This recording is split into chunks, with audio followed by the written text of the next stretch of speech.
سبق کس کا؟ انگلش کا. اچھا اس میں آپ نے ایک چیز یاد رکھنی ہے، جو سبق دوسرا تھا وہ آپ نے کر لانا. یہ دیکھیں واٹ از یور نیم. اب اگلا جو ہے اس کا مطلب ہے کہ آپ کا نام کیا ہے. ٹھیک ہے، اب بجائے اس کے کہ ہم دوسرا فکرہ یاد کریں کہ پوچھ لیا یا آپ کے والد کا نام کیا ہے، تو صرف یور کے بعد فادر لکھ دیں. یور کے بعد اگر ملک کا پوچھنا ہے، یور اور نیم کے درمیان فادر لکھ دے، مدر لکھ دے، بردر لکھ دے، کنٹری لکھ دے.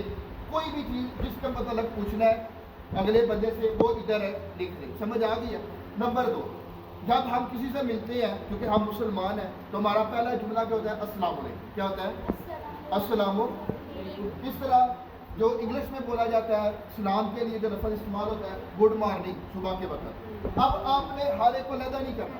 گڈ اسی طرح رہے گا. اگر دوپہر ہے تو ایوننگ اس کو کیا کہیں گے؟ آفٹر نون کہہ دیں گے. شام ہے تو اس کو ایوننگ کہہ دیں گے.